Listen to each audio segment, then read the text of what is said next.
बड़ा दुखी हो भैया।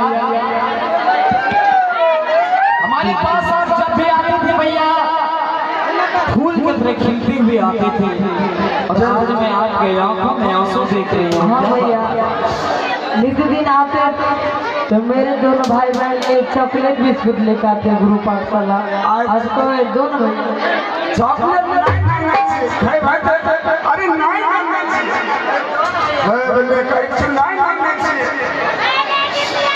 भैया पीछे रहे, आप जब भी आते थे हंसते हुए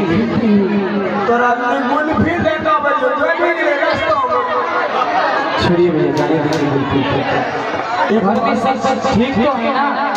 घर में तो सब चीज कुशल मंगल है, लेकिन तुम्हारे पिताजी आज जाने वाला है। कहाँ? मेरे पिता जाने वाले हैं। हाँ, कल देखिए हम जा रहे थे मंत्री वहाँ अयोध्या में, जहाँ राम जानकी मंदिर के उद्घाटन के पास चल गई क्या? वहाँ गए थे अयोध्या जी, कम से कम सुशीला और ससुर को बुला के ले आओ। ठीक है भैया, चलिए चलो और थोड़ी जगह भैया जी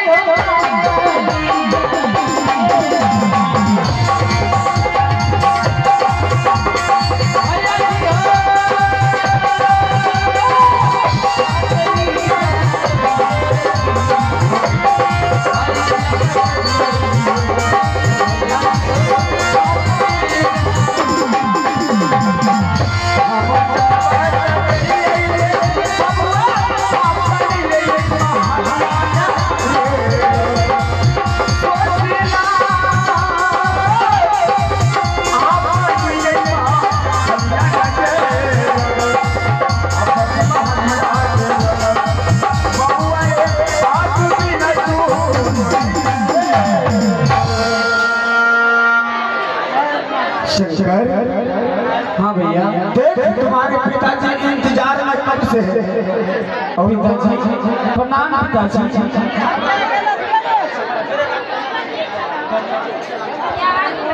पिताजी क्या हुआ पिताजी? आपके आंखों में मुझे आंसू दिखाई दे रहे हैं। बहुत बड़ी बात। माँ कहाँ है? माँ को मैं नहीं देख रही हूँ। हाँ पिताजी, मैं जब भी आती थी तो मेरी माँ दौड़ते हुए मेरे गोद में ले लेती थी। आज मैं अपनी माँ को नहीं देख रही हूँ। माँ इस दुनिया में नहीं है। नहीं पिताजी, मैं आपका बात कदापि नहीं मानूंगी। मेरी माँ इस संसार में हुई नहीं सकती है। मुझे छोड़कर कहीं मेरी माँ कहीं नहीं जा सकती। मैं अपनी माँ पिताजी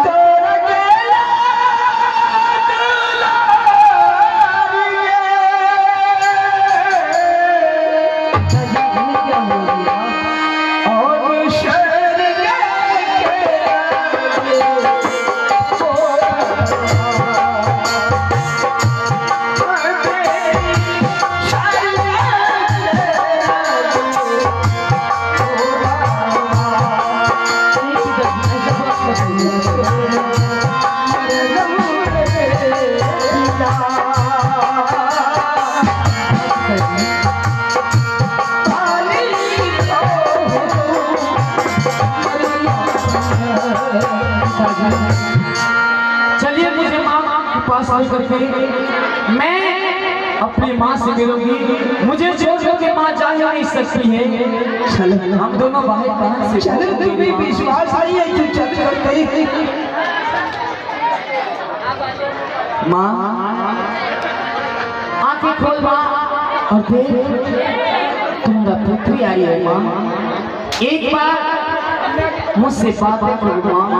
माँ हाँ उठो माँ माँ माँ आज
मेरी माँ आज कुछ बोल नहीं रही है। क्या बात है? माँ के पूरे शरीर को देखो कि ठंडा पूरे शरीर को देखो। क्या हुआ मेरी माँ को? माँ भैया हाँ माँ की जो नस है ना चल नहीं रही है। माँ माँ जागो माँ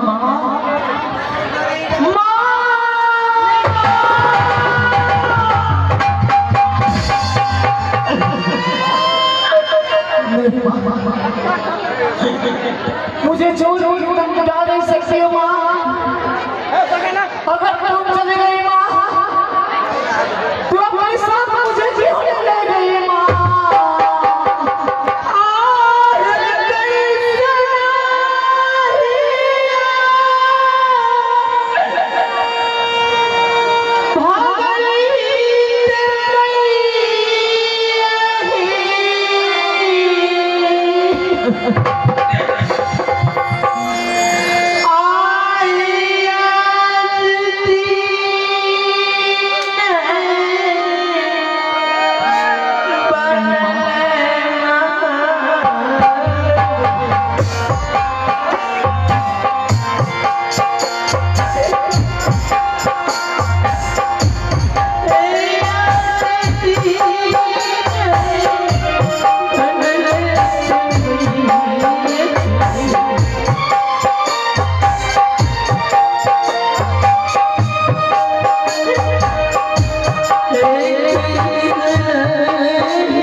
पिताजी हाँ देखिए मुझे छोड़ करके मेरी माँ इस संसार से चल बसी। पिताजी अब मैं किसके सहारे में जीऊंगी?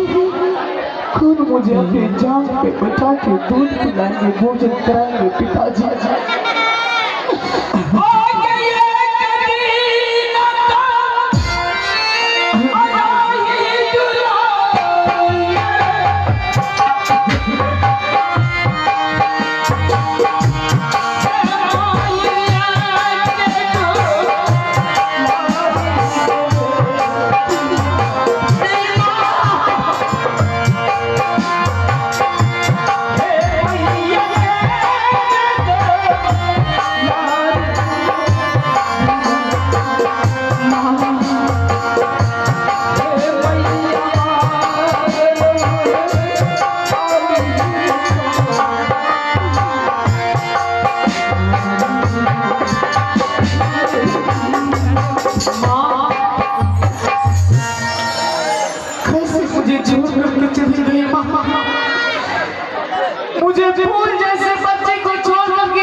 पे पुकारूंगी, किसी गोद में बैठ के माँ का प्यार पाऊंगी। दर्द की कहाँ मैं ठोकर खाऊंगी माँ। नहीं माँ, मुझे अनाथ करके तुम क्यों चले गई माँ, क्यों चले गई माँ।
पिताजी, मैं भी अपने माँ के साथ चली जाऊंगी।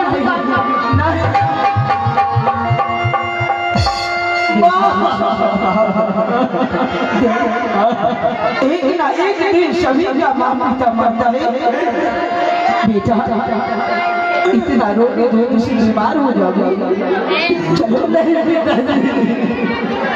बेटा, मत रो, संतोष कर, दिल में सब्र बांध। शंकर इतना रोगे बेटा बीमार पड़ जाओगे। एक ना एक दिन सभी को इस संसार से जाना है। ना कोई रहा है ना कोई रहेगा बेटा। चलो मां को संस्कार तो कर दो।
सुशीला रोने धोने से कुछ नहीं होगा। तो क्या करूँ बेटी मुझसे रही नहीं जा रही है फूफा जी। सभी मिलकर संस्कार कर दो, एक ना एक दिन सभी को जाना है बिजली।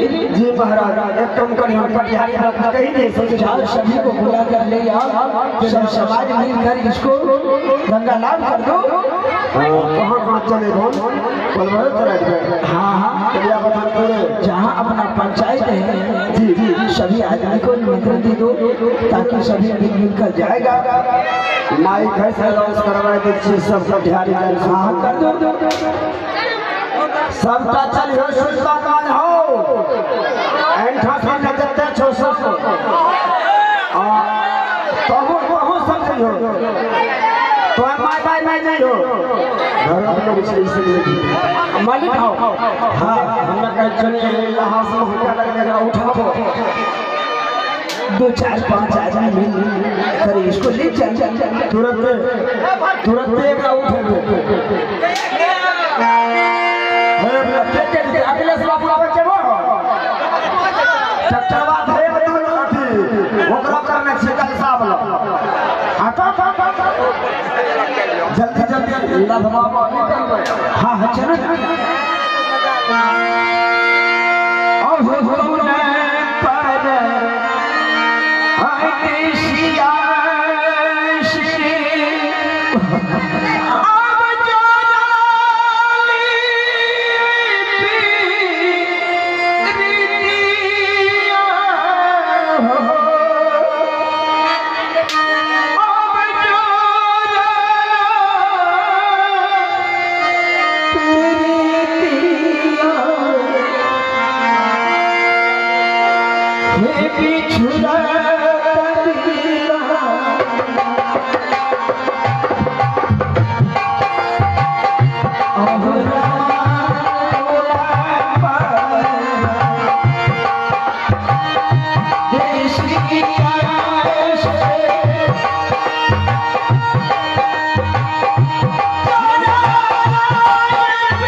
किसी का कोई नहीं है। चलो वहां से जब जाओगे तो वहां कुछ नहीं मिलेगा, ना तो वहां रहने का है, ना घर मकान है, ना तो खाने का कुछ है।